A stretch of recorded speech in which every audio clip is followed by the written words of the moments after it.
Fernando, dejo el comando y apago mi micrófono, así ya te dejo en libertad. Gracias. Perdón, lo voy a presentar. Fernando Ortega, ¿no? Él es Chay, presidente del nodo de Proyecto Millennium de Perú, y como ustedes están viendo ahí, es directivo del CONCITEC. CONCITEC es el Consejo Nacional, el Consejo Peruano de Ciencia y Tecnología de Perú, que nos va a contar en qué consiste eso. Bueno, Fernando, muchas gracias por tenerte con nosotros, y después de escucharte vamos a abrir el diálogo con el resto de las personas y esperar el aporte de cada uno de nosotros. Bueno, gracias. Muchas gracias, Norberto. Un saludo a todos los amigos, los colegas, al maestros, como Manuel Marí, como Javier Medina, como José Cordeiro, como Ivonne Sugasti, Carlos von Marshall. He estado viendo, digamos, varios nombres de los colegas, y bueno, disculpen que si hay más que no les he podido leer el nombre. Para mí es un placer, Norberto, de que me hayas invitado esta tarde para poder conversar sobre tecnología, sobre perspectiva tecnológica. Y bueno, tengo que hacer todo el protocolo necesario en estos momentos. Yo me encuentro en los ambientes de la Dirección de Investigación y Estudios del Consejo Nacional de Ciencia, Tecnología e Innovación Tecnológica del Perú. Y de acuerdo con los protocolos sanitarios de nuestro país, dentro de las entidades públicas se requiere el uso permanente del barbijo o la mascarilla, como gusten llamar. Por eso es que estoy con la mascarilla puesta en estos momentos, pero dado que existen excepciones, de acuerdo con los protocolos, yo me encuentro solo en el piso séptimo de la entidad. Estoy con las ventanas abiertas para darle ventilación. Y después de mi participación, cuando me retire, estos ambientes van a ser debidamente sanitizados. Por lo tanto, de acuerdo con los protocolos, sí estoy en capacidad en estos momentos de poderme retirar la mascarilla. Entonces, para facilitar, digamos, la exposición, me quito la mascarilla y así puedo estar, digamos, más libre para poder conversar con ustedes, ¿no? Entonces, voy a compartir mi pantalla ahora.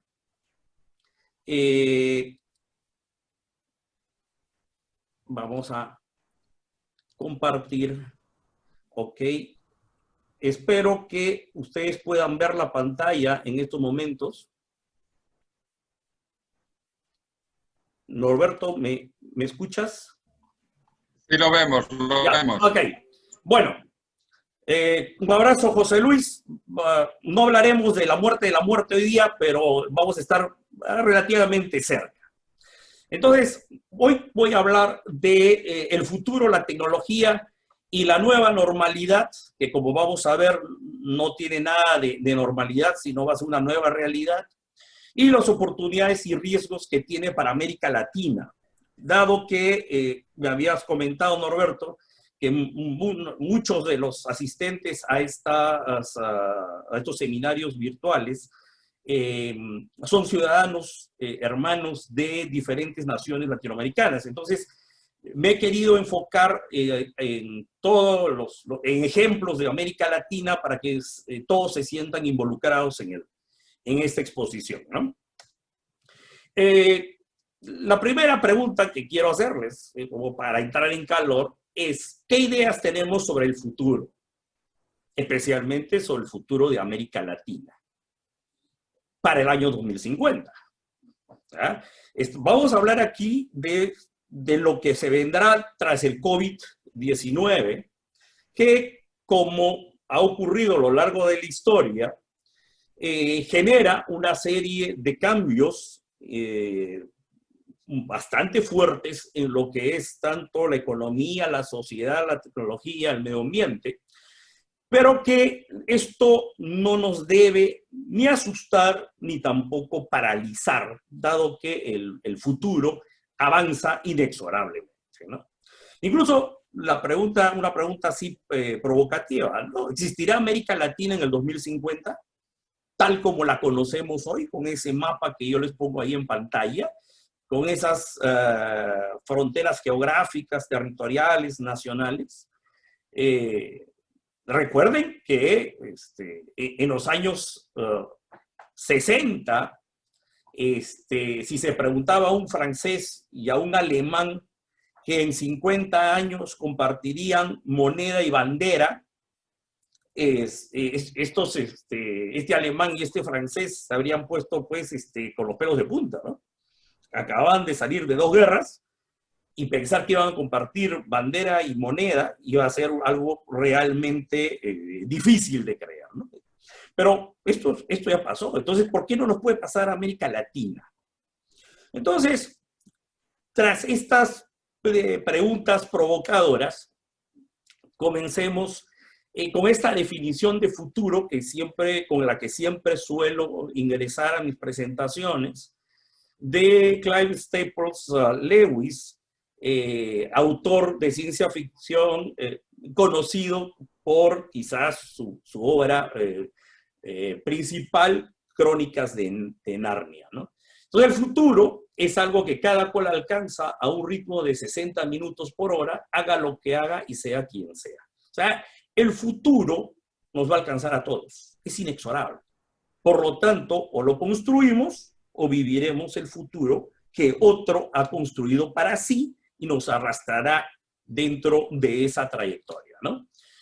Este es el trabajo de nuestro querido colega William Hallal de la George Washington University, donde en un gráfico bastante simple muestra la evolución del conocimiento humano.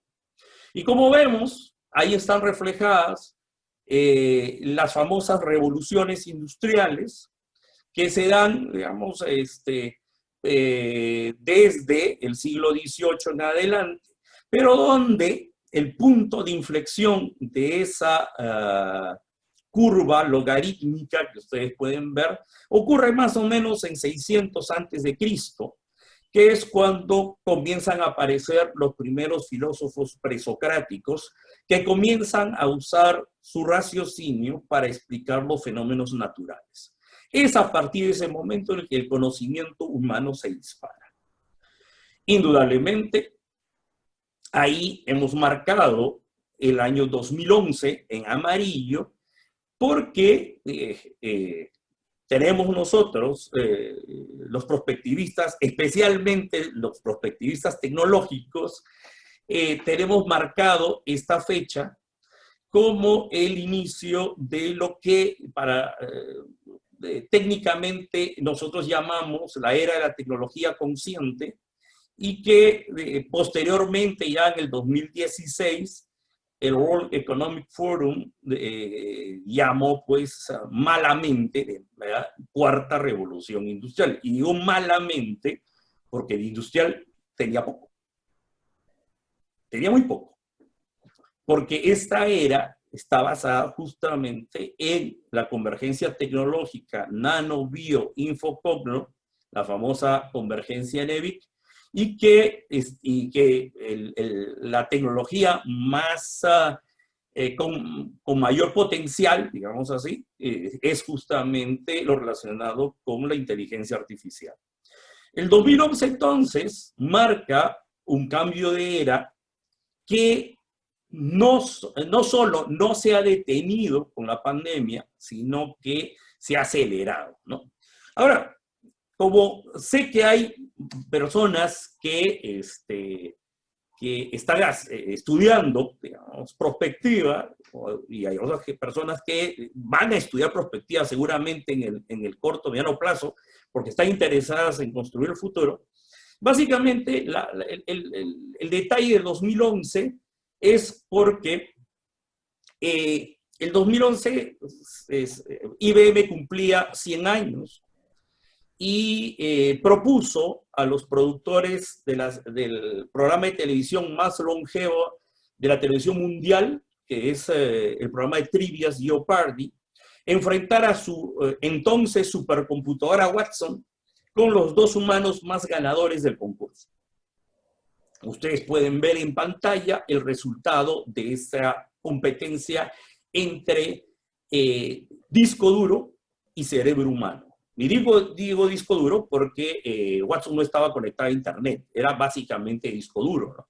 Claro, tenía cargado en el disco duro muchísimas cosas, entre ellas la famosa Enciclopedia Británica, ¿no?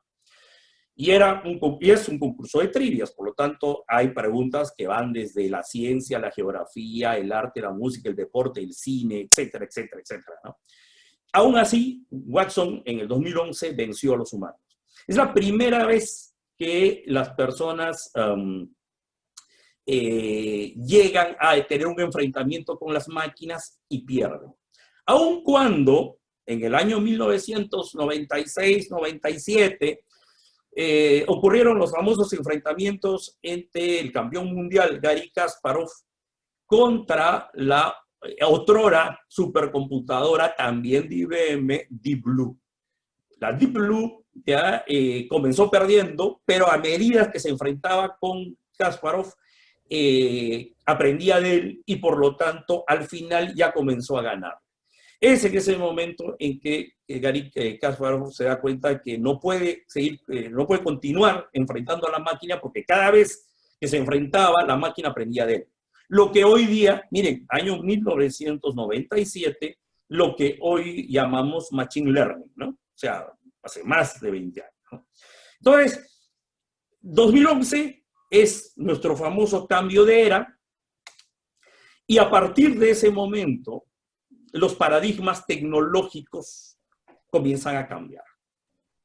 Y esto, y ahí José Luis Cordeiro lo conoce muy bien porque él ha planteado estas cosas desde hace muchísimo tiempo, él sabía muy bien que desde el 2012 las cosas iban a cambiar significativamente desde el ámbito de la ciencia y la tecnología, porque ya los focos de atención ya no eran, en el caso de nanotecnología, los átomos, sino las partículas subatómicas.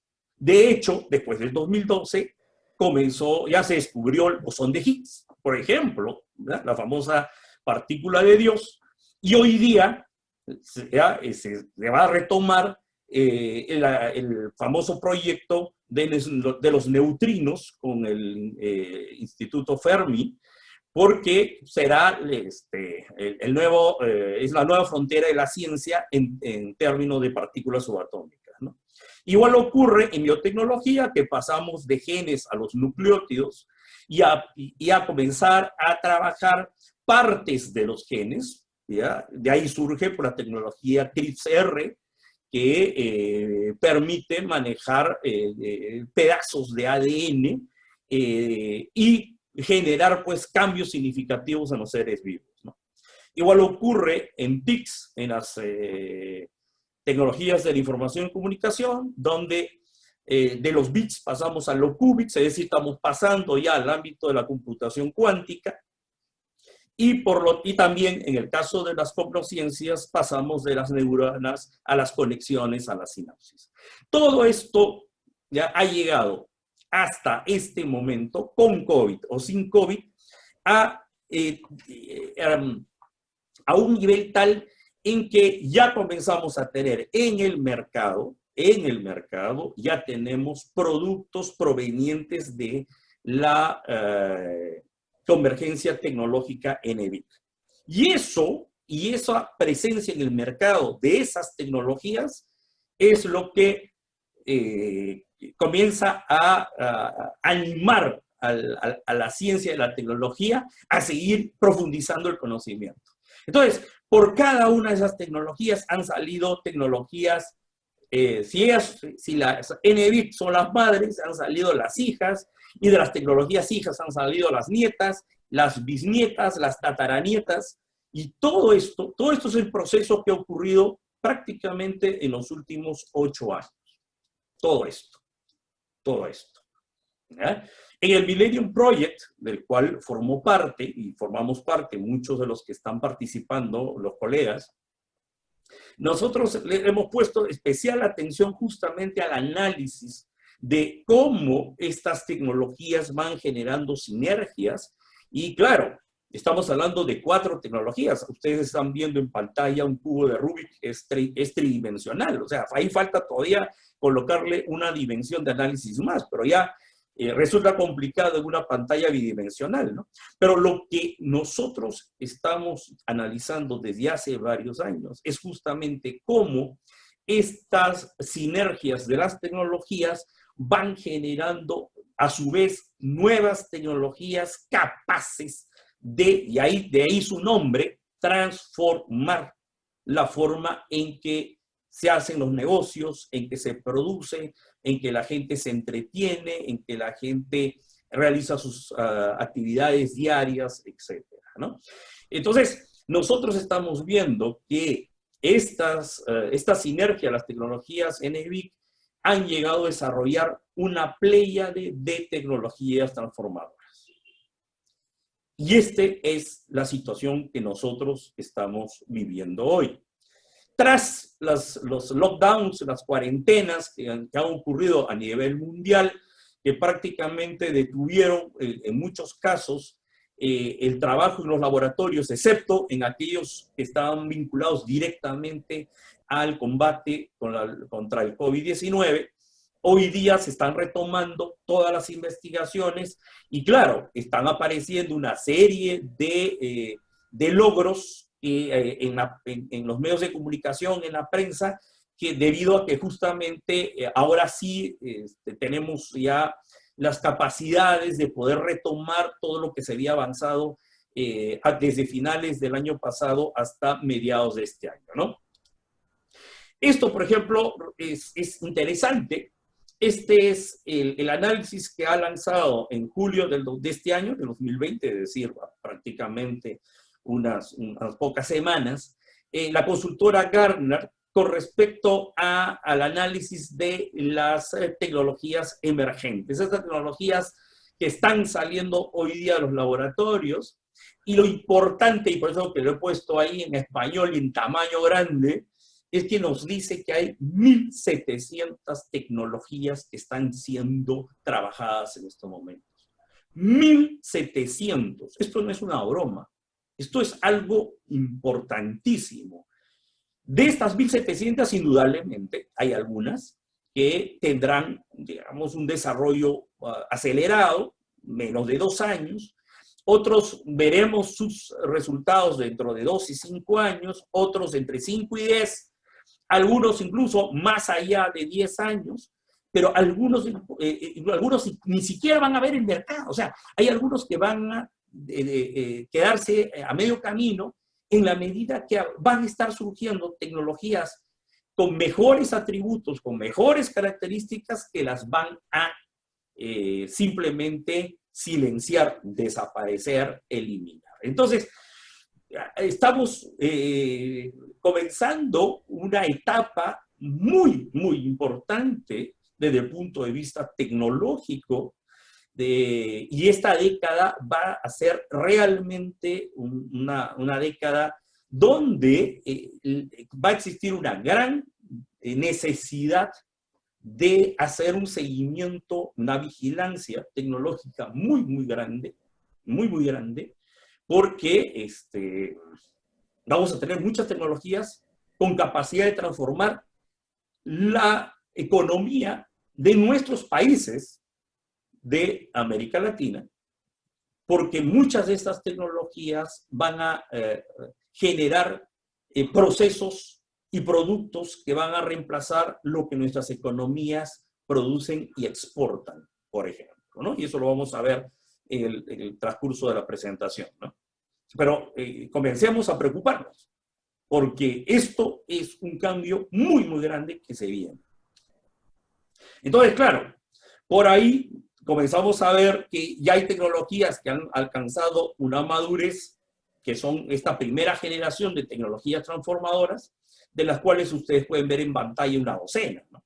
Biología sintética, materiales nanoestructurados, energía a partir de fotosíntesis, Internet de las cosas, ingeniería biomédica, computación cuántica, edición de genes, manufactura aditiva 3D, 4D, Big Data, realidad aumentada y realidad virtual, blockchain, inteligencia artificial.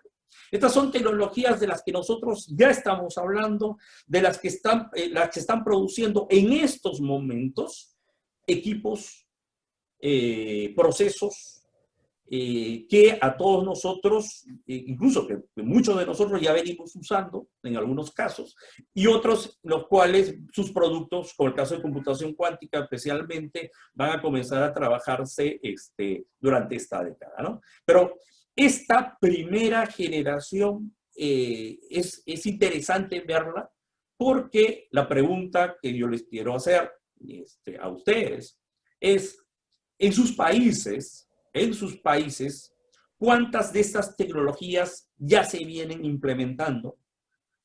En sus universidades, en sus países, ¿cuáles de estas tecnologías están formando parte, ya sea de la currícula universitaria y o técnica, o incluso cuántas profesiones de pregrado o cuántas maestrías y doctorados en posgrado están relacionados con estas tecnologías en sus países?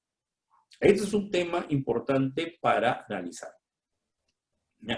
Ahora, después de esta primera generación, viene una segunda generación, que es la que se está lanzando ahora, como impresión metálica y biológica 3D, por ejemplo, ¿no? Los transistores basados en carbono, en nanotubos de carbono. Ya el concepto incluso de ciudades inteligentes está quedando atrás, porque ahora ya se está hablando de ciudades que sienten. O sea, ciudades que tienen redes de sensores que les permiten ya sentir cómo es el comportamiento de la población de la ciudad. Los expertos en TICs ahora ya están trabajando en modelos de Data Fabric, ¿ya? En estos ambientes donde se comparten superestructuras de datos a un nivel muy, muy complejo. Lo que son los gemelos digitales, los digital twins, en lo que es simulación, por ejemplo, en equipos. ¿Ah? Y así, digamos, nosotros tenemos combustibles con 0 carbono, ¿no? Comunicaciones holográficas, privacidad en línea, salto cuántico de materiales, incluso la interfase hombre-máquina para carga y descarga de información, como lo que ha mostrado ya los avances Elon Musk con su empresa Neuralink, ¿no? Entonces, esto ya está entrando al mercado y así van a comenzar a entrar. Y todo esto va a llegar un momento, y aquí lo que yo supongo va a estar contento José Luis Cordeiro, en que vamos a terminar esta era de la tecnología consciente desembocando en lo que es la singularidad tecnológica. Para aquellos que no conocen bien el término, la singularidad tecnológica es el momento histórico en que la inteligencia artificial equiparará las capacidades de la mente humana. Dicho de una manera muy simple, vamos a podernos conectar directamente a los cerebros con las computadoras sin interfaces y esto implicará, digamos, de acuerdo con el contexto ético, el contexto, digamos, social, el cual se pueda manejar, puede derivar en un despegue de las capacidades de ambos lados, ¿no? Y ahí ya entramos al ámbito del transhumanismo, donde podemos llegar a hablar con los filósofos que están vinculados con esta corriente de pensamiento, y hay una posibilidad de que al final de este siglo tengamos una evolución hacia un Homo sapiens 2.0, ¿no? Ahora, ¿cuándo ocurrirá esto? Ya José Luis me va a decir 2025, ¿no? O sea, pero posiblemente sea después del 2030, pero esto va a llegar a ser inevitable, salvo, y siempre es bueno mantener incertidumbre como prospectivistas, en el sentido de que salvo haya una reacción por el campo posiblemente de la bioética, tal como ocurrió la reacción de los años 97 y 98, cuando ante la clonación de la oveja Dolly, se impuso una serie de restricciones a la clonación en humanos a nivel mundial. Entonces, estas son situaciones que habrá que ir evaluando, analizando, haciéndole seguimiento, el monitoreo, la vigilancia en los próximos años, pero que es necesario que todos nosotros tengamos cuenta de lo que se viene, ¿no?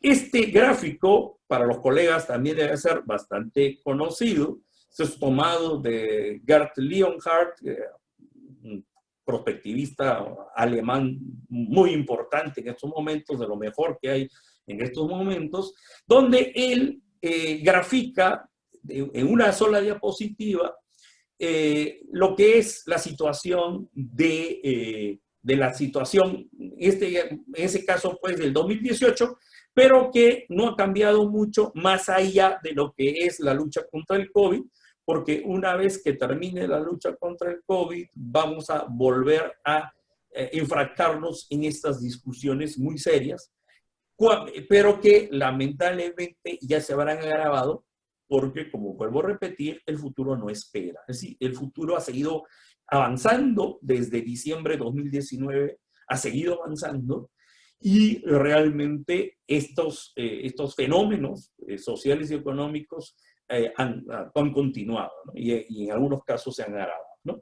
Entonces ustedes pueden ver desde el lado izquierdo de su pantalla cómo van entrando las diversas tecnologías y cómo estas tecnologías generan fenómenos que están justamente en fondo negro, bastante, digamos, gráfico, la elección del color para el fondo de justamente los fenómenos sociales, fenómenos económicos, fenómenos ambientales, que generan la introducción de estas tecnologías, y tenemos después las diversas modelos para solucionar estos fenómenos que se vienen implementando, ¿no?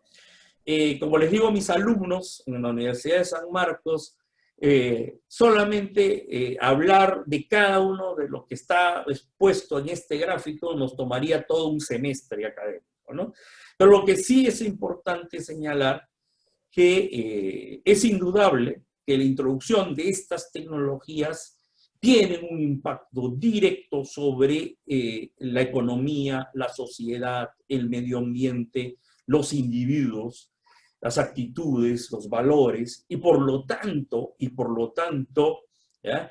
Esto no es una situación de una balanza ni un enfrentamiento entre tecnología y el resto, tecnología y sociedad y economía o medio ambiente, sino que estamos hablando de que es parte de la complejidad del mundo en que estamos viviendo, ¿no? Entonces, para no ir, digamos, demorando mucho, yo les quiero presentar esta selección de tendencias tecnológicas que hemos hecho aquí en el CONCITEC y que estamos trabajando en el marco de un proyecto, de un estudio de prospectiva que estamos sacando con el Banco Mundial, y que estos son las tendencias que nosotros vamos a trabajar dentro de ese estudio de prospectiva tecnológica. Básicamente, hay que tomarlo esto con pinzas, porque yo pertenezco al grupo de colegas prospectivistas que estamos cuestionando seriamente seguir hablando de análisis de tendencias. ¿Por qué? Porque prácticamente la tendencia ha perdido su principal atributo, que es su permanencia en el tiempo. Para que una tendencia, sea tecnológica, sea social, para que una tendencia realmente valga la pena ser utilizado como insumo para el análisis prospectivo, requiere permanencia. Y lo que ha ocurrido en estos últimos meses nos demuestra que la velocidad del cambio está siendo tan grande que pensar en tendencias que puedan durar una década posiblemente ya sea algo pasado de moda, ¿no? Pero aún así, y mientras, digamos, los grandes prospectivistas mundiales. Estamos hablando, bueno, de Geert, estamos hablando de Sohail. Mientras ellos no nos planteen un nuevo modelo, digamos, con herramientas que podamos usar, vamos a seguir trabajando todavía con tendencias, digamos, pero, como les digo, siempre tomándolos con pinzas, ¿no? Claro, algunos de ustedes quizás consideren que aquí faltan algunas, pero, como les digo, son 1.700 tecnologías. Tampoco seamos demasiado rigurosos en pensar que podemos ser muy exhaustivos en el análisis tecnológico de estos momentos, ¿ya? Básicamente, estamos hablando de una mayor transformación digital de las actividades humanas. Eso lo estamos viviendo todos, incluso en estos momentos. Cuando yo como quisiera estar en Buenos Aires y después de terminar esta conferencia, yo estaría seguro que Norberto me iba a llevar a comer un bife en alguno de los restaurantes de Buenos Aires, ¿no? Cosa que ya no podemos hacer, ¿no? La mayor replicación en laboratorio de procesos biofísico-químicos naturales, y eso, como lo vamos a ver, es algo que se logra por biología sintética. Prácticamente ya podemos replicar todos estos procesos en laboratorio. Lo podemos hacer. Y eso nos puede llevar a lo que es uno de los fenómenos que estaban en la diapositiva de Gerd Leonhardt, que es lo que se conoce como la economía de la abundancia. Ya no vamos a tener restricciones ni de suelos, ni de climas, ni de luz solar, ya no vamos para poder generar alimentos. Se puede generar en laboratorio. Mayor conocimiento de la materia a nivel atómico y subatómico. Los próximos materiales ya no van a venir del fondo de las minas, el fondo de la tierra. Los nuevos materiales están viniendo de los laboratorios, como el grafeno, el grafino, el grafano, el borofeno, etcétera, etcétera, etcétera. El incremento de la medicina preventiva y diagnóstico precoz de enfermedades, como un primer paso, ¿ya?, para después estar pensando seriamente en que si realmente lograremos la muerte de la muerte. El despliegue total de la tecnología 5G y parcial de la tecnología 6G. Esto se va a dar necesariamente en esta década, ¿ya? Y estamos en países todavía donde lo que más tenemos, más avanzado que tenemos es 4G, y eso, si no es porque nosotros tenemos tecnología 3.5, que por redondeo le decimos que tenemos 4G, ¿no? Pero que en realidad de 4G es dudoso, ¿no? Mayor empleo de la inteligencia artificial, ¿ya? Lo que es que todo va a ser inteligente, todo. Nos vamos a aburrir de los objetos tontos, que no son inteligentes. Vamos a exigir que todos los objetos que tengamos sean inteligentes. Y ese es un proceso importante, porque va a generar unos cambios en la demanda que nuestros países van a tener que atender, ¿ah? Desde lo más simple, que son los empaques inteligentes de las hortalizas, de las frutas que nosotros despachamos desde nuestros países a los mercados de consumo en los países del norte. El desarrollo de interfaces hombre-máquina. Eso ya después del cerdito de Musk, que tiene su chip en el cerebro del tamaño de una moneda, digamos, estos son, digamos, avances que necesariamente en esta década los vamos a lograr. El amplio uso de analítica de Big y Small Data. O sea, los datos sean, digamos, provenientes de nuestra propia organización o de fuera, o de nuestro entorno, van a ser utilizados al máximo, al máximo. Tanto es así que los sistemas expertos van a saber de nosotros mucho más que nosotros mismos. El mayor empleo de manufactura aditiva, empleando cualquier material, incluso alimentos. Incluso alimentos. Yo estuve hace un par de años en Tailandia y me mostraron un equipo que estaba siendo diseñado para hacer impresión 3D de alimentos que iba apuntado hacia la cocina de los hospitales. Es decir, cada plato iba con una carga proteica, de grasas, una carga nutritiva diferenciada según el tipo de paciente. Y eso se podía lograr con esa máquina de impresión 3D de alimentos. Eso es lo que, y ya lo estamos viviendo. El mayor empleo de fuentes renovables de energía no convencionales. Todo lo que sea cero carbono. Todo. Todo va a ser cero carbono. Y entonces, ¿qué va a ser de nuestros países que dependen de las exportaciones de gas y de petróleo? ¿Qué van a hacer? El mayor control y protección del ciberespacio. Se esperaba, de acuerdo con los análisis de inteligencia, se esperaba que la próxima crisis no fuera una pandemia necesariamente, sino una crisis por un virus, pero en el ciberespacio. Y se han hecho una serie de ejercicios para neutralizar ese tipo de amenaza, ¿no? ¿Se imaginan ustedes un día sin Internet? ¿Qué pasaría en el mundo? Un día sin Internet. Ya, imagínense, paralizaría todo, ¿no? Ahora, y otra tendencia es el mayor empleo de otras realidades no físicas. Estamos hablando de realidad virtual, realidad aumentada, los gemelos digitales, la simulación.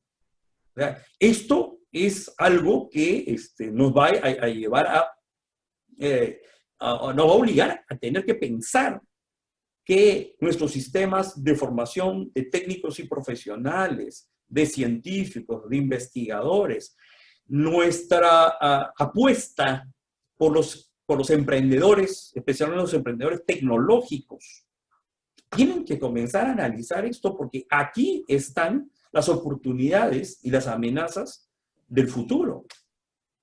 ¿Ya? Para el 2050, ¿qué es lo que se espera?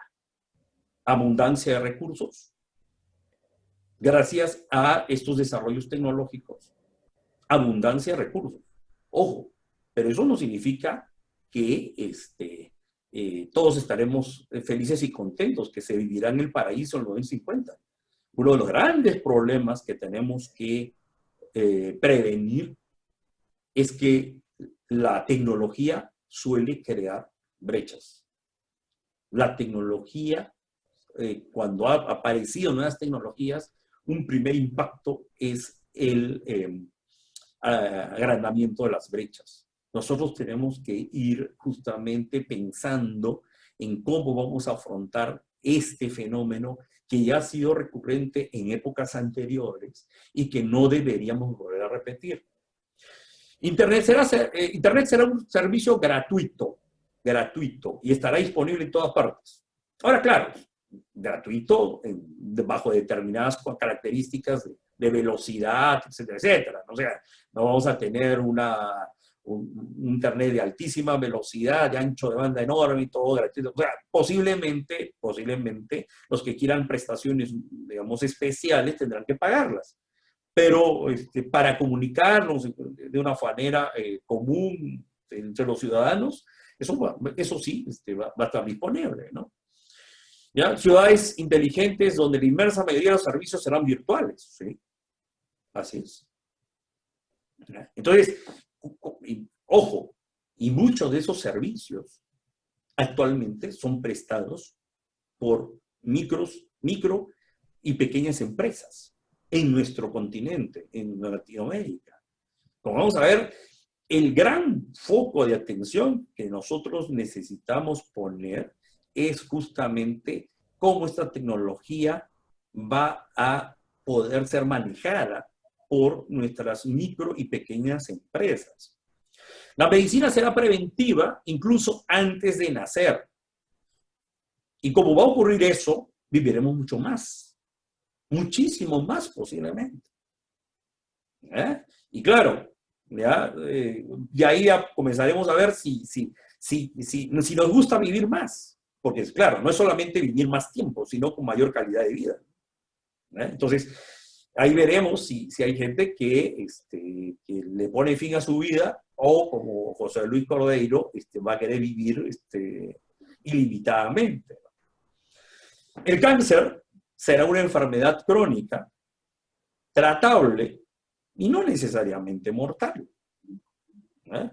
Entonces, la gran pregunta es, ¿América Latina será parte de este futuro del 2050? Porque para poder entrar a este mundo, lo primero que tenemos que hacer es romper los paradigmas que venimos arrastrando. Ojo, América Latina tiene unos paradigmas muy fuertemente instalados en la mente de las personas, especialmente de los tomadores de decisiones. Y ahí comenzamos a tener problemas serios. Los economistas siguen hablando, lamentablemente, de a más crecimiento, más empleo. Cuando en realidad, a más crecimiento, lo que estaba pasando antes del COVID, lo que va a pasar después del COVID, es que a más crecimiento, menos empleo, porque la ganancia de productividad que van a tener las empresas, la van a obtener por automatización. Entonces, vamos a tener menos empleo. Menos empleo. Ojo, no, aquí en todo el mundo. Por eso es que a mí me sorprende muchísimo que cuando se habla del futuro de nuestros países, y comienzan a mostrarnos gráficas de demografía, y nos vienen a vender la idea de que vamos a vivir un bono demográfico. Oigan, ¿qué bono demográfico? Será una desgracia demográfica. Porque vamos a tener gente ingresando a la PEA, a la población económicamente activa, pero que no vamos a tener forma de cómo darles empleo a todos ellos. O sea, el tema del bono demográfico es estar pensando en la economía mundial de la post-Segunda Guerra Mundial, de la época del baby boom.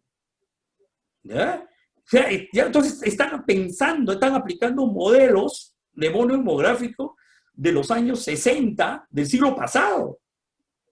Entonces, por eso digo, hay que desinstalar los paradigmas antiguos a la gente para que entienda que las cosas han cambiado y se están yendo por otro lado, y en algunos casos incluso en sentido contrario. Entonces, otro paradigma que hemos estado viviendo es que el ingreso familiar depende principalmente del empleo. Hoy, tras el COVID, hemos visto la necesidad de hacer transferencias monetarias a las familias. Porque, en realidad, claro, y en un futuro donde no va a haber empleo para todos, lo que se necesita es dinamizar la economía. Y entonces tendremos que resucitar modelos, incluso de pensadores como Keynes, para poder ver cómo los estados van a poder dinamizar economías mediante transferencias monetarias, lo que se conoce como el UBI, Universal Basic Income. Esto estaba experimentado, y esto lo saben bien los económetros y otros amigos europeos, esto estaba siendo experimentado en Europa, especialmente en Dinamarca. ¿Perdón? ¿Para qué? Perdón, ¿alguien tiene el micrófono abierto? Bueno, entonces en Europa se ha estado haciendo ya experimentos sobre UBI.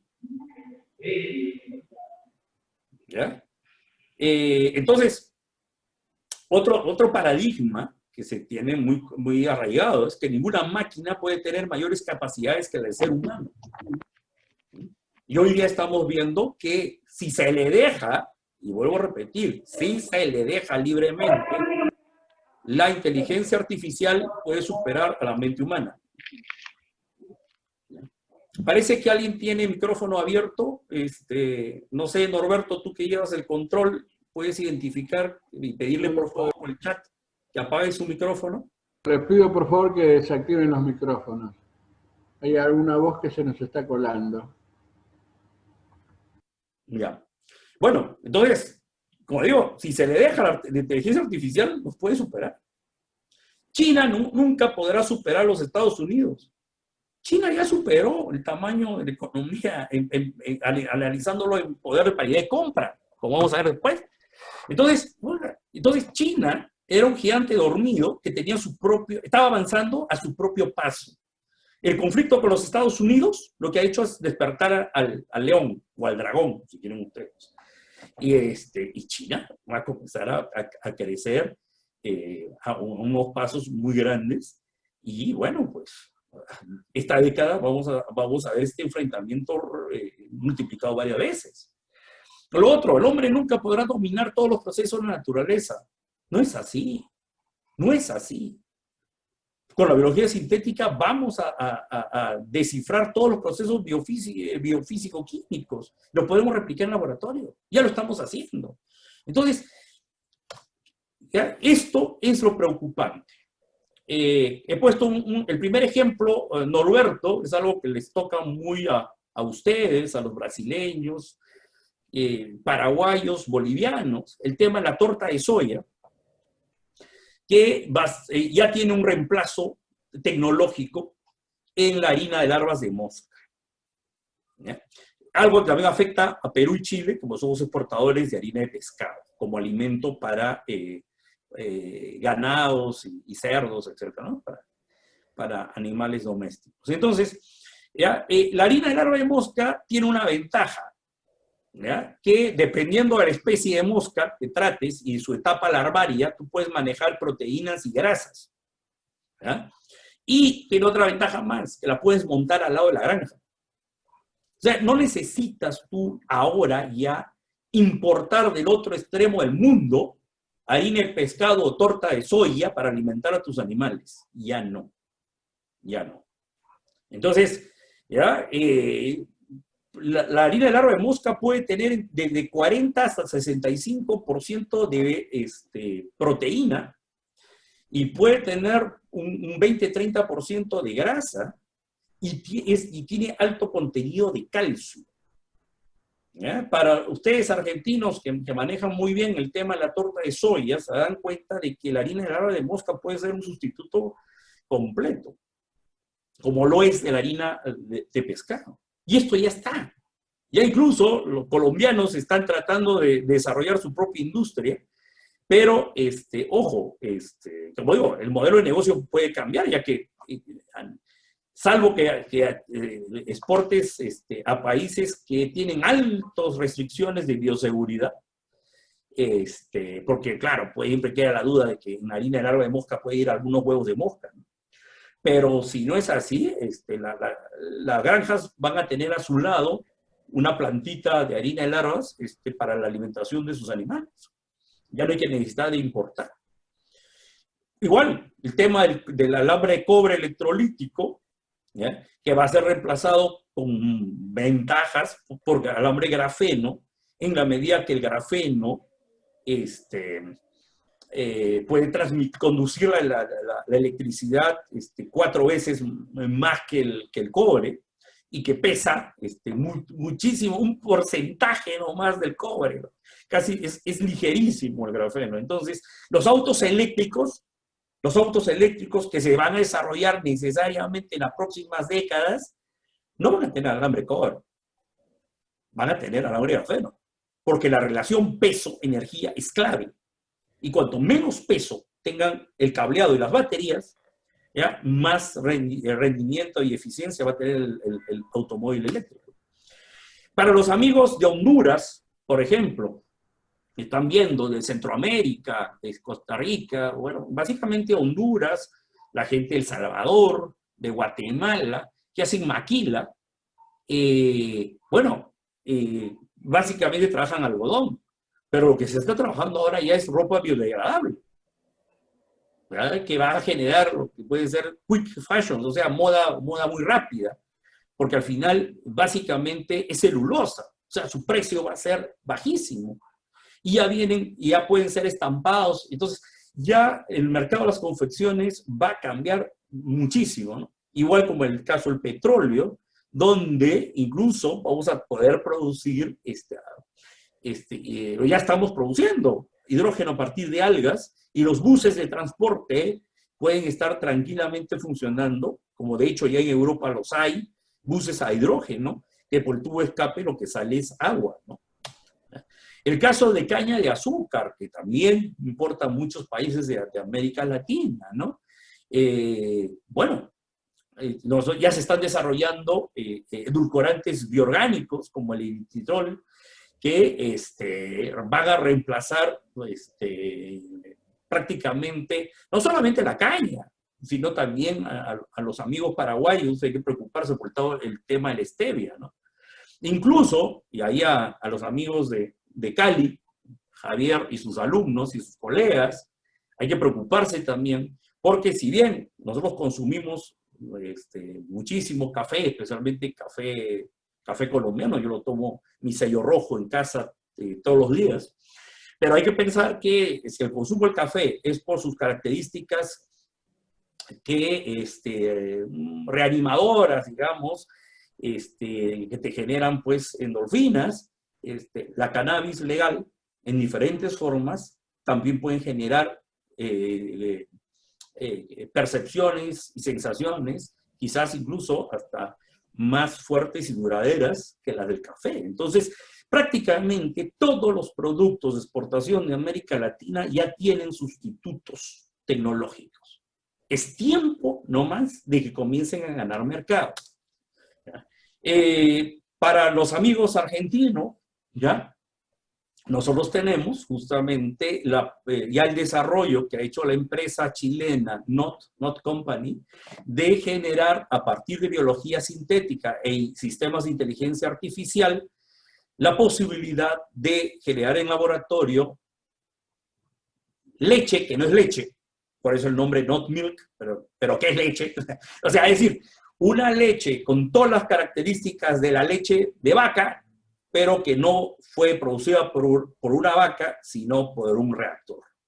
Y que a partir de ese líquido blanco, que no es leche, porque el Top Codex Alimentarius dice que solamente se puede decir que es leche aquello que sale de las glándulas mamarias de la hembra de un mamífero.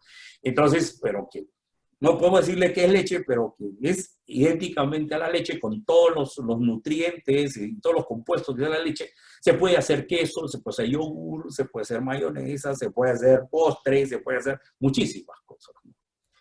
Igual que el tema de la carne de laboratorio, que incluso uno puede regular la cantidad de grasa que pueda tener. Entonces yo puedo tener una carne magra, puedo tener un Angus también, un Angus beef, incluso cuero, porque las células epiteliales se pueden desarrollar en laboratorio y a través de la muerte de células epiteliales se genera colágeno, que es lo que nosotros llamamos cuero. Entonces, caramba, o sea, esto es lo que se nos viene en esta década y hay que comenzar a estar preparados. Cuando yo expuse, digamos, estas diapositivas, algunas de ellas, el año pasado, o el año pasado, en la OEA, en Washington, la delegada de Jamaica me dijo cómo las tecnologías transformadoras podían ayudar a su isla, a Jamaica, que era una isla pequeña, tropical, con un clima bastante húmedo y con poco suelo fértil agrícola, ¿no? Entonces, ¿cómo podía ayudarse? Entonces yo le mostré esta gráfica y le dije, mira, con biología sintética, y si pide que alguna empresa jamaiquina pida la licencia correspondiente a Not Company de Chile, ustedes pueden exportar productos lácteos a todo el Caribe, ¿ya? Sin tener una sola vaca en la isla. A ese nivel estamos hablando de transformación de los modelos de negocios y las especializaciones productivas de nuestro país, ¿no? Igual el tema de agricultura vertical, ¿ya? Que va a cambiar todos los conceptos que tenemos, porque eso de rendimiento por hectárea, ¿ya? O toneladas por hectárea, que es un concepto que viene manejando desde hace siglos, ahora vamos a tener que pensar en toneladas por metro cúbico, como un indicador de productividad productiva agraria, ¿no? Esta es la famosa hamburguesa del futuro. La pobreza del futuro, que es el símbolo de lo que se conoce como la economía de la abundancia, ¿ya? Entonces nos muestra cómo podemos escaparnos de las limitaciones del espacio, del clima, etc., ¿no? El pan va a estar hecho de almidón generado por degradación en laboratorio de celulosa, de madera. Entonces, imagínense lo que fue hace unos días un pallet de esos de embalaje marítimo, puede ser el pan que desayunes en unos días en tu casa, ¿no? Porque es almidón producido de celulosa. Y claro, ¿de dónde salió la idea? De que en nuestros países, especialmente de la Amazonía, nosotros tenemos un árbol que se llama el árbol del pan. Es un árbol cuyo fruto tiene almidón. Bueno, si la naturaleza lo generó, se ha podido replicar en laboratorio.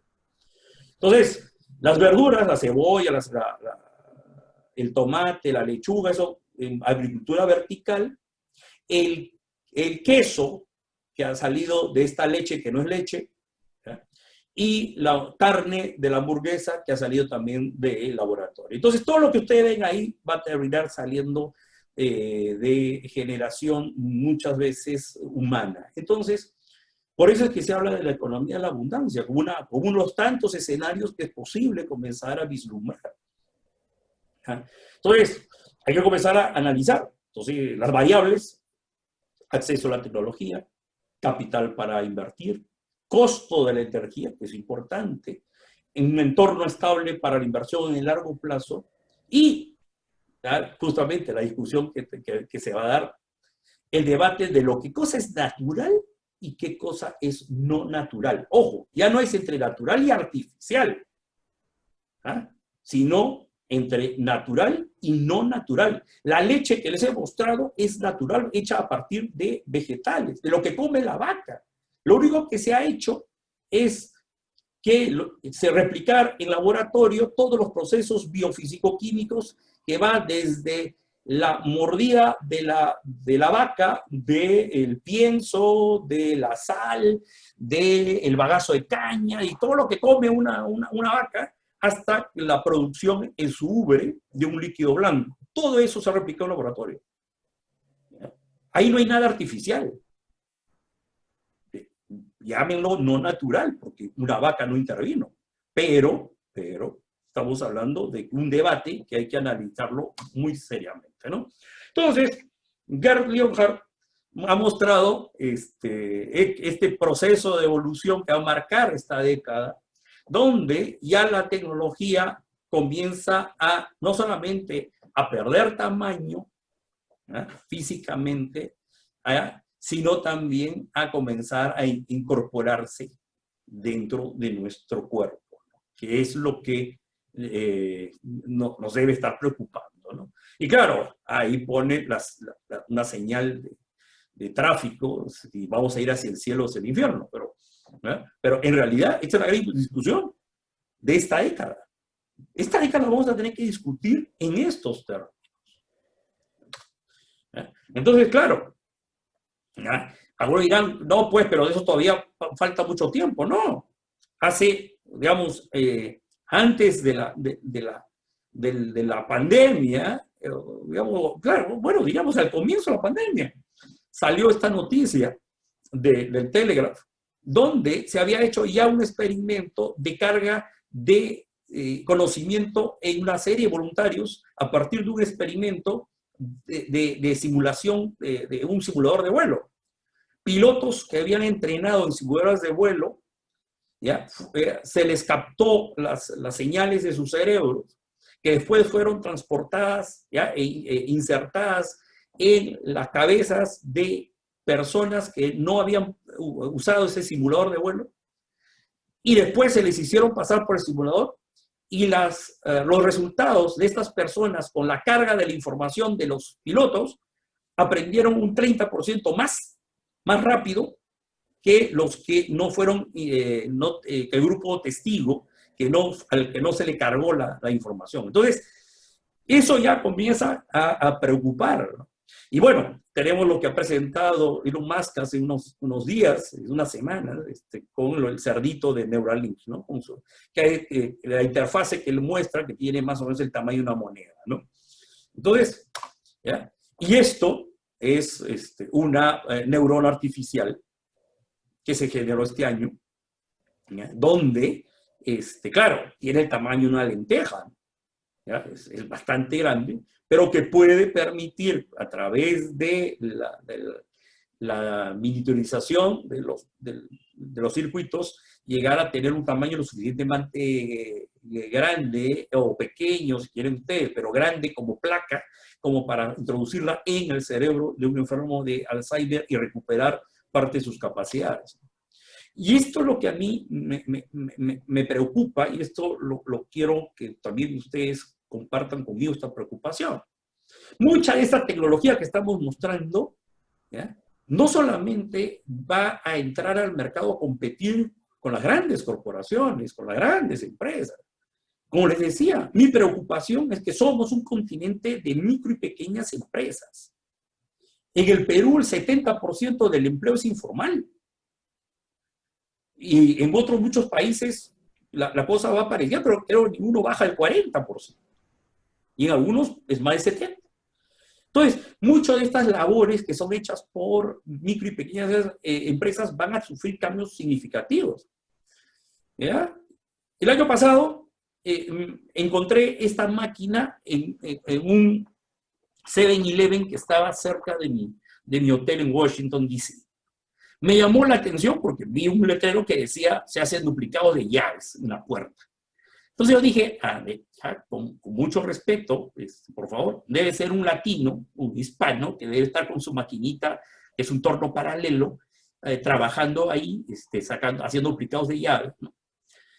Y resulta que no, que era esta máquina.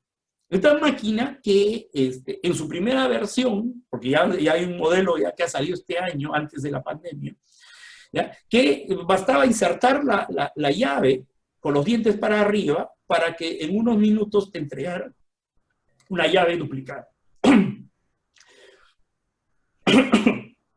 Entonces, esto lo hace... Perdón, un segundito.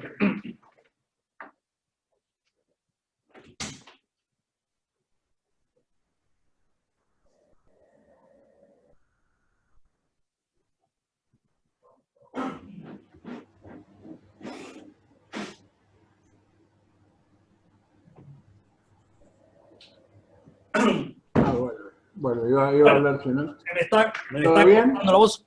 Bueno, entonces, como le decía. Todo bien, ¿no? Sí, sí. Miren, que está un poquito de agua. Miren, la cosa es lo siguiente. ¿Ya? ¿Cuántas decenas de miles de familias en América Latina viven de hacer duplicados de llaves? ¿Cuántas? Los tenemos en todos los barrios, en todos los mercados, en las calles. ¿Eh? Y esta máquina, indudablemente, tiene ventajas. ¿Por qué? Porque la segunda versión no solamente está el duplicado de llave, sino que si es que tú lo permites, va a guardar el archivo AutoCAD con que ha generado la silueta de la llave, o sea, de los pines. Los va a guardar en la nube, en la dirección, en tu nube, en tu OneDrive, en tu Drive, en la nube. De tal forma que si un día pierdes la llave, ¿ya?, o la dejaste olvidada, fíjate que uno a veces deja la llave el casillero de su trabajo, de su universidad en la casa. Cuando llega a la universidad o al trabajo se da cuenta de que olvidó la llave. Entonces, en esas circunstancias, vamos a tener que ir a la casa a recoger la llave. Ahora ya no. Ahora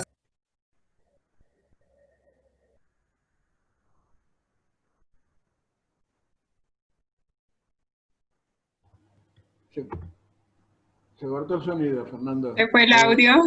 El audio, Fernando, el micrófono. Activa el micrófono.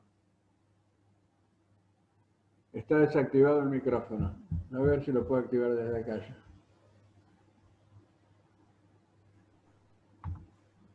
No toqué nada, pero en fin. No, no, está bien. Ahí está. Bueno, ahora sí me escuchan. Ya está, sí, sí, sí. Ya, entonces, colega, ahora simplemente teniendo la llave en la nube, ¿ya? Ustedes ya no necesitan tener el duplicado o el original para sacar el duplicado. Ese es el tipo de tecnología que preocupa, la que va a reemplazar el trabajo de nuestras micro y pequeñas empresas. Entonces, igual, miren esto. A ver, aquí ustedes pueden ver un neumático, una llanta, creo que en Argentina le dicen goma, ¿ya? Pero que ya no se puede pinchar porque no tiene aire contenido. El aire pasa a través de él. Entonces, ¿cuántas como le dicen en Brasil, borracherías, que no le dicen, o cuántos lugares de cambio de neumáticos van a desaparecer cuando esta llanta de Michelin entre en el mercado en el 2024? Entonces, estamos viendo que las pymes van a ser justamente las más perjudicadas y son la clave del empleo en nuestros países. ¿Ya? Entonces, igual, ¿ya?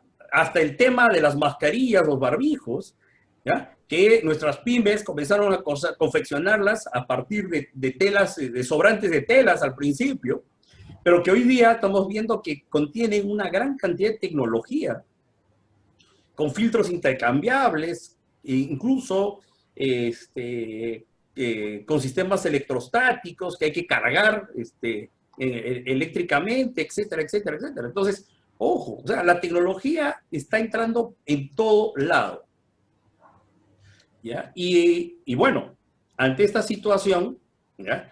Tenemos que comprender que el mundo ya no va a ser el mismo. Ya no, por favor, ya no estemos pensando que vamos a regresar a lo que era el mundo en diciembre de 2019. Ya no. No es el mismo. Ya no es el mismo. Ya no regresaría, olviden. Entonces, claro, la preocupación que se tiene es esta, de que los países al 2030 tenemos que haber ya identificado nuestra especialización y estar situados en alguna parte de estos cuadrantes. Ya ustedes, colegas, conocen bien estos gráficos que nosotros manejamos, en el sentido de que el eje, bueno, en este caso el eje vertical es los costos generados por la infraestructura, y en el eje horizontal es el grado de conocimiento de los territorios. Y claro, habrán países, naciones, territorios que se van a especializar en el I+D+I, en diseño y gestión de determinadas cadenas productivas. Otros países que no van a tener ese nivel de conocimiento tan actualizado, pero que sí van a dominar la tecnología, van a dedicarse a trabajar los productos de alta tecnología de esa cadena. Habrán otros países con bajos costos de infraestructura, indudablemente también de salarios, que van a dedicarse a manufacturas de baja y media tecnología, que para nosotros, los latinoamericanos, nos tiene que preocupar porque aquí también va a ser una zona de competencia con China e India.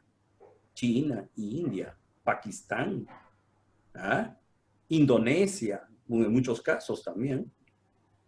Y claro, el que no tenga ni conocimiento, ni tampoco bajos costos generados por infraestructura, va a tener que dedicarse solamente a productos y servicios primarios. Y aquí está la agricultura, aquí está el turismo, etcétera, etcétera. Entonces, una sugerencia, Fernando. ¿sí? Yo no sé cuánto te falta, pero no te estoy apurando, de Sí. ninguna manera, sino simplemente acá hay alguien que me sugiere si podemos hacer un impasse de unos minutos porque por si alguien tiene algo pendiente para hacer, especialmente acá me piden permiso para ir al baño. Bueno, pero Dame 10 minutos y termino. Bueno, perfecto. Ya, Está bien, sí, está sí, bien. dame 10 minutos y termino. Ya estoy Está en bien, la parte Fernando. final. No, y aparte para que vos pudieras descansar o tomar algo, tomar un No, sí, vaso de no, no te agua. preocupes. Sí, lo que pasa es Está que bien, la bueno. garganta a veces está afectando un poco, Y sí, me imagino, con ¿ya? esto. Y como Bueno, estoy en mi listo, oficina, listo. no tengo pisco para poder hacer una gárgara de pisco para que me destape la Bueno, garganta. sí, el tema del pisco es todo un tema acá. Ya vamos a, yo en lo personal ya espero poder compensar con un asado, Ya sí. perdón, y de carne de vaca, argentina, no sintética. ¿Eh? Bueno, Así que, bueno, seguimos. sí. Entonces, hay que comenzar a ver en dónde nos vamos a ubicar como país, ¿no? Entonces, claro, ya los países se están moviendo.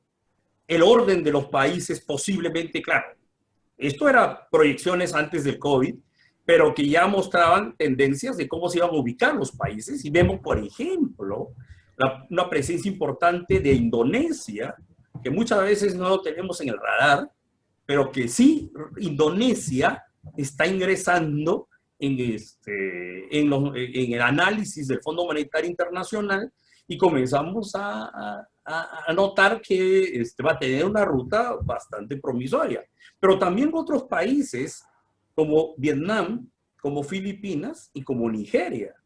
Entonces, América Latina, solamente Brasil y México, solamente habría que pensar que no podemos estar en digamos, en una situación tan poco favorable, ¿no?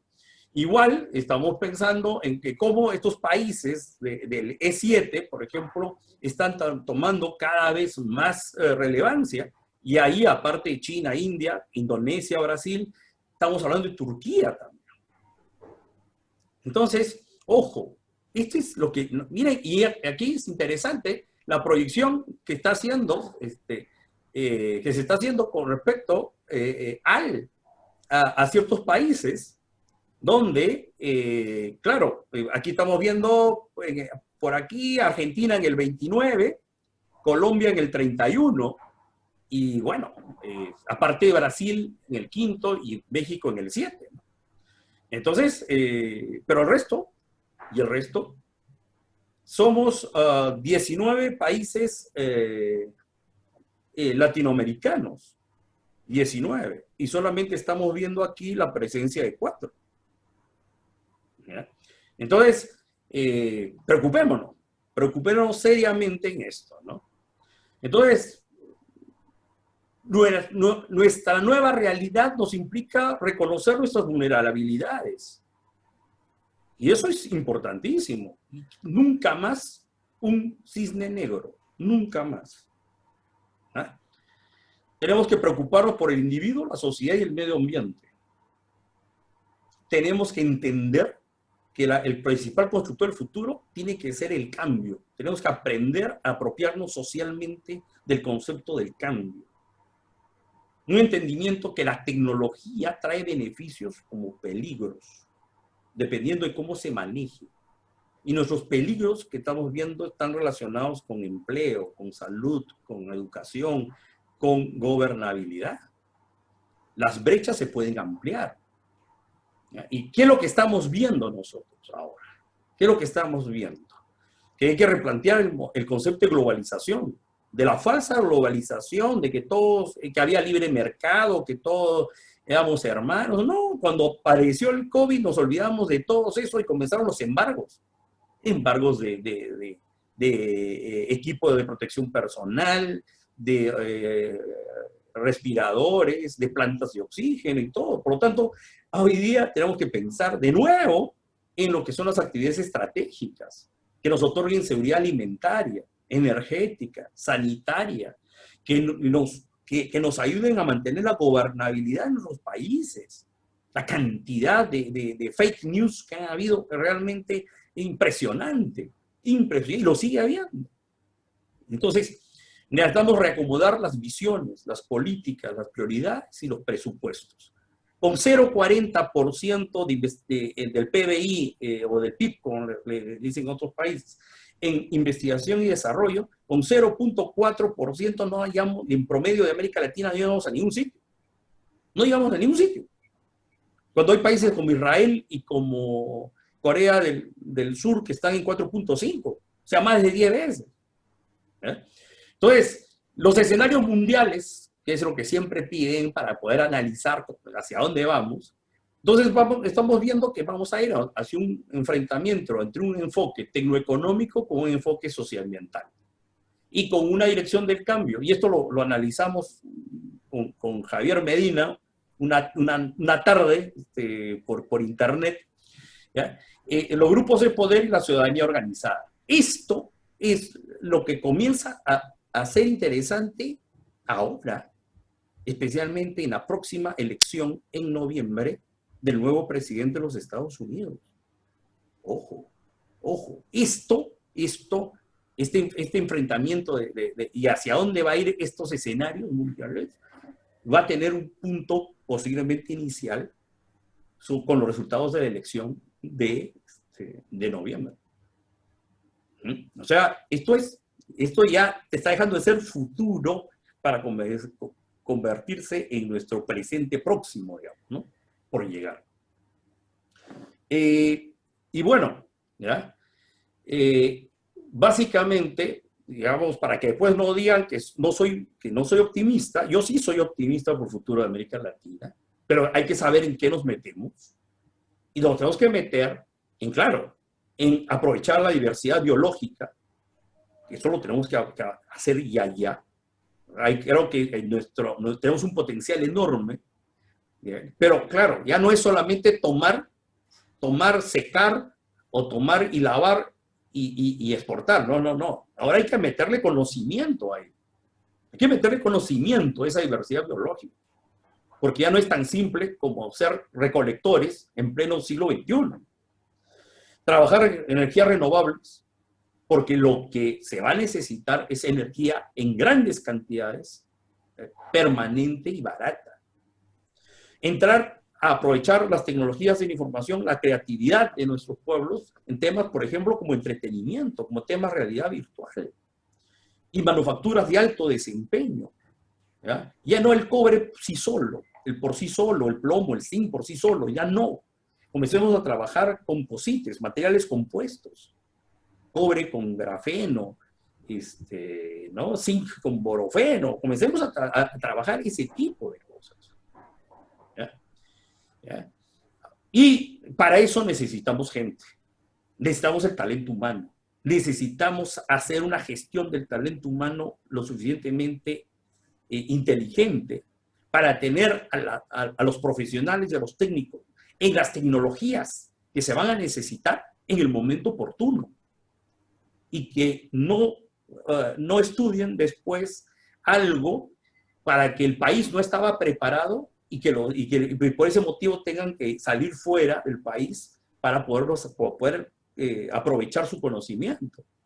¿Ya? Esa sangría del talento que hemos tenido durante tantas décadas no puede seguir. No puede seguir. ¿Ya? Y esto es lo que nosotros tenemos que evitar. Y aquí hay una lista de profesiones que van a ser requeridas. Algunas ni siquiera están siendo enseñadas en pregrado ni en posgrado en nuestras universidades. Especialmente la última que está en negrita, que es el tema de especialista en Technology Assessment. Si estamos hablando de 1.700 tecnologías, ¿cuáles de esas 1.700 tecnologías van a impactar mayormente sobre nuestras economías? Ese análisis se hace, digamos, bajo una serie de herramientas en Technology Assessment. ¿Cuántos latinoamericanos son especialistas en Technology Assessment? Que yo sepa, que yo conozco a 3. A 3. ¿Ya? Así que necesitamos justamente este tipo de profesional, ¿no? que nos permita... ¿Para qué? Para hacer cosas como esta. Esto ha salido hace unos días, publicado por Julian Allwood de la Universidad de Cambridge, que ha presentado al Reino Unido esos road mapping tecnológicos para el Reino Unido. Y ahí se ve cómo algunas actividades van a tender a ir cambiando más rápidamente que otros. ¿Ya? Y claro, esto está hecho exclusivamente para el Reino Unido. Porque si ustedes ven la tercera fila que dice Flying, y ella habla de los aeropuertos de Glasgow y de Heathrow y de Belfast. ¿Ya? O sea, esto es hecho exclusivamente para el Reino Unido. Cada país nuestro debería tener uno de estos. Debería tenerlo. Y esto es lo que necesitamos nosotros generar el capital humano para poder ayudarnos a diseñar el futuro tecnológico de nuestros países, ¿no? ¿Eh? Consejos para que América Latina no pierda el paso. Como hemos dicho, aumentar la inversión de las economías, ¿ya?, a un mínimo de 1% del PIB anual, por lo menos uno, por lo menos. ¿Eh? Invertir en infraestructura de I+D de apoyo a las cadenas productivas. La gestión del talento humano para que nuestros investigadores no se vayan fuera. Incluso puede atraer investigadores de fuera a nuestros territorios. Y generar mecanismos de financiamiento para que las ideas innovadoras se puedan convertir en empresas tecnológicas. Si ustedes siguen la web de Startup Ranking, se van a dar cuenta de que de las 25.000 startups mundiales, el 10% son latinoamericanas, más o menos, 2.500 más o menos. ¿Ya? Pero de ahí a que se conviertan en unicornios, en empresas unicornios, Latinoamérica ha generado alrededor de 25 o 30 unicornios, de las cuales creo que 5 todavía siguen en manos de latinoamericanos. El resto fue vendido a corporaciones más grandes. Es decir, nuestras capacidades para poder convertir la tecnología en empleo son bastante limitadas. Son bastante limitadas.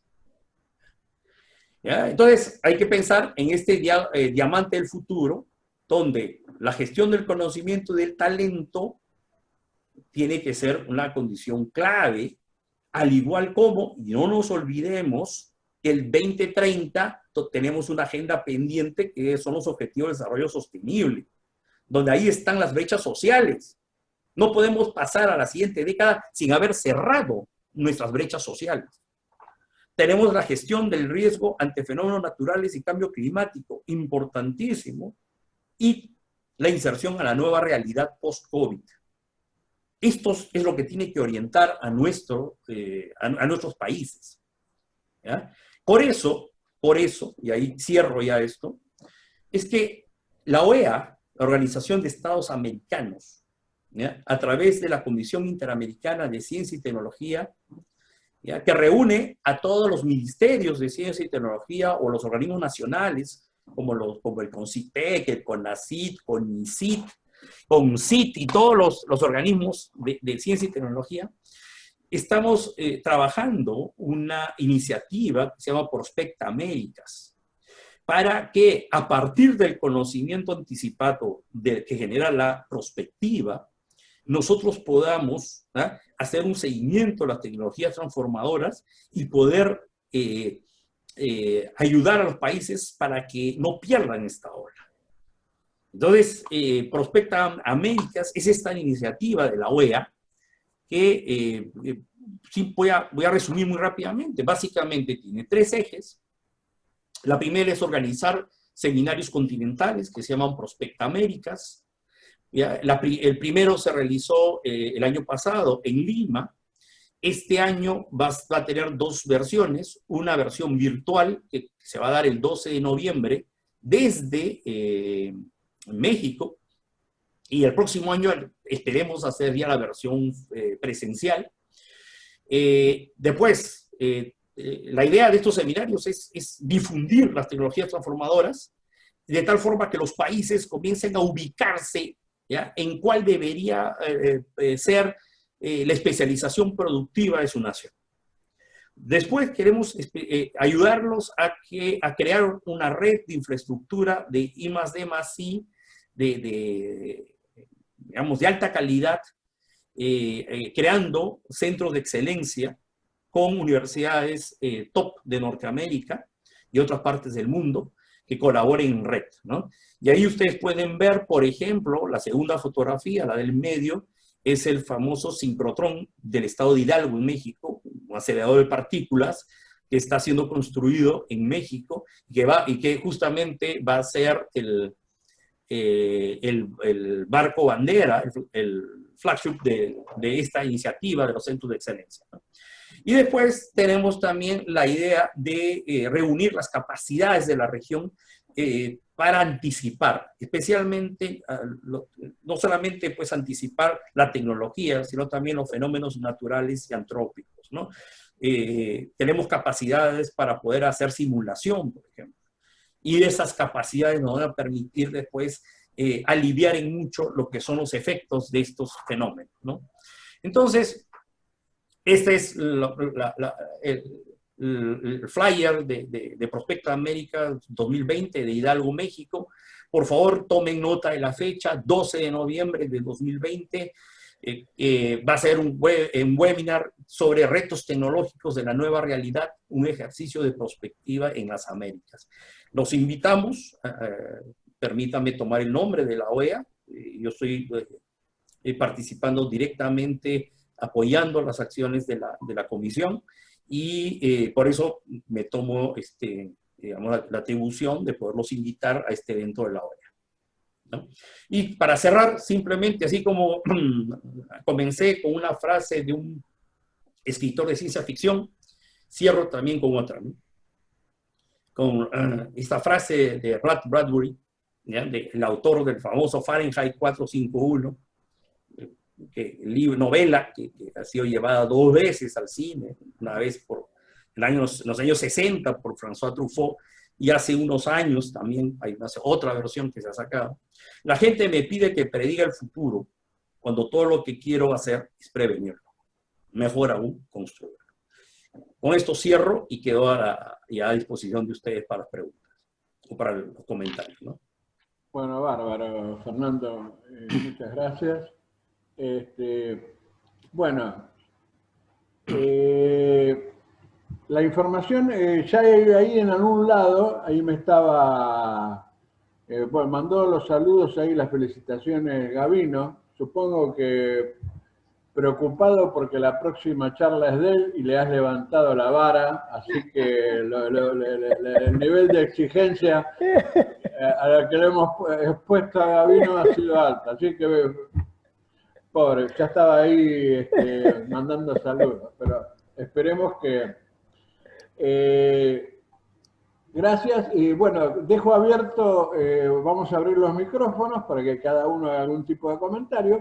Yo voy a hacer un comentario. La semana pasada nosotros tuvimos una charla sobre precisamente vaca viva, así se llamaba el título, sobre el tema de lo que implica la implementación de la economía circular en la producción de bioenergía, biocomestible, digamos, todo lo que vendría a ser la producción animal y vegetal, agropecuaria, ¿no?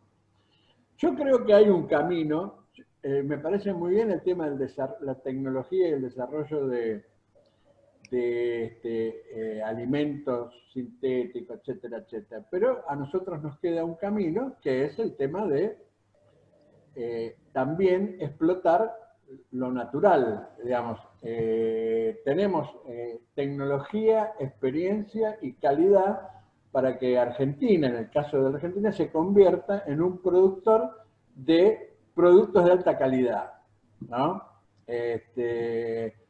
Yo qué sé, acá hace años que la leche ya no es leche, pero podríamos producir leche de verdad y vender, hay como dicen, no leche, verdadera leche, ¿no? Algo así podría ser. Pero eso se lo dejo a Fernando Vilella, que es el que habló la semana pasada, que es un experto.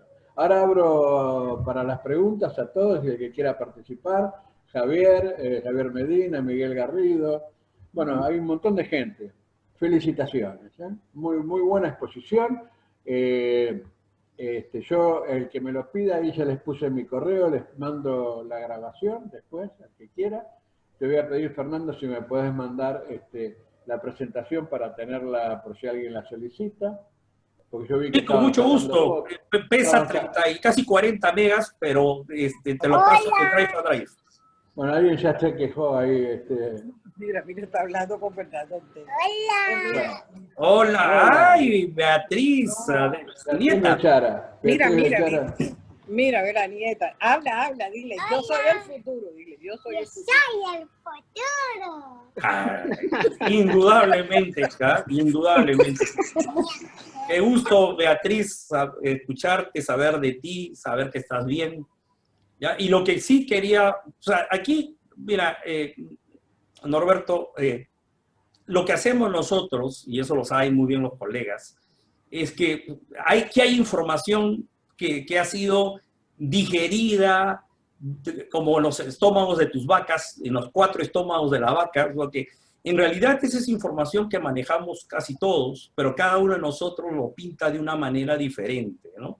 Y entonces, claro, y hay que reconocer también que hay cosas, pues, que por eso decía, me mencionaba a Cordeiro, mencionaba a Javier Medina, porque hay cosas que han salido de conversaciones, de intercambios de cosas que, claro, cada uno de nosotros desde su enfoque diferente, quizás lo que faltó al comenzar fue hacer una presentación mía en el sentido de que mi enfoque proviene del Technology Foresight, porque yo me formé en el centro de APEC de Technology Foresight en Bangkok, en Tailandia, y después en el Instituto Prest, en el Press Institute de la Universidad de Manchester, en Inglaterra. Entonces, mi escuela, a la cual yo pertenezco, es la del Foresight, digamos, a diferencia de la mayoría de los prospectivistas que provienen de la perspectiva francesa, ¿no? O como Javier, que viene de la perspectiva, pues, italiana, ¿no? De la perspectiva de la previsión humana y social. Entonces, pero todos, cada uno desde su esquina, ven el futuro de una manera diferente, pero complementaria. Entonces, mi caso, además por mi formación, soy doblemente ingeniero, entonces yo veo las cosas desde la parte de la tecnología, ¿no? Entonces, pero mi preocupación no, por la tecnología no me ciega de también estar preocupado por los fenómenos sociales, económicos, ambientales, que justamente estas tecnologías van a traer. Bueno, le damos la bienvenida. Lucio se acaba de incorporar, ahora recién. Bienvenido, Lucio. Bueno, Javier, te invito a decir unas palabritas. Vale, no, pues una felicitación ¿Qué tal? a Fernando. Fernando, muy completa la presentación. Yo que conozco los pormenores y los inicios de esta presentación, pues cada vez la veo más estructurada y más sólida y más alarmante. Pues te felicito porque has ido perfeccionándola y dejando mensajes concluyentes. En particular, Fernando, un agradecimiento desde los alumnos de entorno organizacional de la Facultad de Ciencias de la Administración de la Universidad del Valle y de la Maestría en Administración también de la Universidad del Valle. Le pedí permiso a Norberto y nos facilitó pues el acceso para que todos pudieran estar viendo una presentación de punta y espero pues que hayan calado tus mensajes para nuestros diálogos y nuestras presentaciones. Y pues resaltar la importancia finalmente, Fernando, que desde Concitec y desde la OEA, el Comité de Ciencia y Tecnología, pues prosiga esta labor de presentarle visiones y alternativas de futuro a América Latina en un momento que es crítico y donde realmente hemos encontrado que las capacidades de respuesta institucional por falta de visión prospectiva están muy por debajo de las expectativas en el mundo. El otro día, en una conferencia para la Universidad Tecnológica Metropolitana de Chile, mostraba el ranking del COVID y nosotros estamos liderando el anti-ranking, ¿sí? Tenemos el peor desempeño institucional en el COVID y eso pues no es sino un reflejo de la incapacidad de pensar anticipadamente y de crear alternativas. Pero bueno, yo creo que no estamos para llorar la milonga, sino para construir alternativas y me alegra mucho realmente que uses Norberto esté liderando estos diálogos que tanta falta nos hace. Bueno, gracias, Javier. Yo lo que quiero, bueno, todos los que estamos acá, o gran parte de los que estamos acá, nos dedicamos a la prospectiva de una u otra manera, ¿no? Aquellos que tenemos la función de formar, ¿no?, prospectivistas, también debemos tener, como comentaba hoy con Javier, la obligación de crear los nichos y los ámbitos en los cuales se puedan desarrollar como prospectivistas. Y la presentación de Fernando de hoy nos abre mucho el abanico y las perspectivas y la cabeza. Así que Miguel Garrido, no sé, le invitaría a algunas palabras. La verdad, felicitarlo profundamente, Fernando. En la recta final escuché lo que quería escuchar, que era la integración de la tecnología con la cuestión social. Indudablemente una palabra que usted usó mucho, que es el tema de la complejidad que vivimos en América Latina. Y hay algo que me llamó poderosamente la atención que está usando la Universidad de Caxias, Brasil, es la fabricación de grafeno, que realmente me llamó la atención porque ellos dicen que cambian en la universidad el paradigma de que no solamente genere conocimiento, sino que produzca conocimiento. Esta visión, ¿cómo la ve usted de que las universidades no solamente produzcan conocimiento, sino produzcan materia prima para impactar en lo que efectivamente debe generar un desarrollo, no solamente para nuestros países en forma individual, sino para toda América Latina en esa red de integración de conocimiento total? Desde ya, muchas gracias, Fernando, y realmente, en lo particular, brillante su exposición. Colmó todas mis expectativas, se lo digo con absoluta honestidad. Ya, muchas gracias por sus palabras y por los saludos que están en el chat, saludos de muchos colegas, Yema Taucusi, de CEPLAN de Perú. O sea, yo realmente quería aprovechar este medio para poder tener un contacto con ustedes, porque necesitamos un esfuerzo continental. O sea, al sur del Río Grande, hasta la Patagonia, necesitamos nosotros tener capacidades compartidas. Entonces, claro, indudablemente, lo que tú dices tiene toda la razón lo que están haciendo los amigos brasileños. O sea, es decir, tenemos infraestructura de investigación que se usa horas, algunas horas, e incluso algunas horas a la semana, cuando en realidad esa infraestructura también podría ser utilizada para producción de bienes estratégicos. Entonces hay que replantear esos temas. A veces invertimos muchísimos millones de dólares en un equipo que se usan horas a la semana. Entonces, miren, ¿ya? Y ciertos materiales estratégicos, como son los nuevos materiales nanoestructurados, grafeno y toda su familia, ¿ya? El borofeno y otros, por ejemplo, y eso les paso la voz a los amigos, especialmente de Bolivia, o sea, norte de Argentina, Chile, digamos, ¿no? Flúor. El flúor va a ser el nuevo elemento que va a ser, digamos, utilizado en microelectrónica y almacenamiento de energía. El flúor, que hoy día el flúor lo usamos en las pastas de dientes, en las cremas dentales. Pero el flúor va a ser algo interesantísimo. Entonces, eso es lo que nosotros necesitamos, compartir información, capital humano, infraestructura, porque solos no vamos a avanzar. La distancia es tan grande que tenemos que, entre todos, construir un Fórmula 1 que alcance a los Ferrari y a los carros que están delante nuestro, ¿no? Pero lo podemos hacer, tenemos las capacidades. Necesitamos unirnos, los latinoamericanos. ¿Ya? Y ahí incluimos también pues, a los brasileños, indudablemente, ¿no? Que la lengua portuguesa no es tan difícil para comprenderla. Pues, ¿ah? Así que necesitamos trabajar juntos. ¿Ah? Juntos. Y ese es el esfuerzo de la OEA. La OEA ha entendido esto y la Comisión Interamericana de Ciencia y Tecnología se ha puesto esta iniciativa como la bandera del esfuerzo de apoyar al cambio productivo, a esa transformación productiva y social de la que Javier Medina ha venido hablando desde que lo conozco hace 20 años. ¿Ah? Esa famosa transformación que a veces que hemos tenido tantos entornos, ¿no? ¿Te acuerdas, Javier, del convenio Andrés Bello, la CEPAL? Hemos estado ahora en CITET, o sea, estamos nosotros ya 20 años hablando y hablando, pero realmente como producto tangible casi no tenemos nada.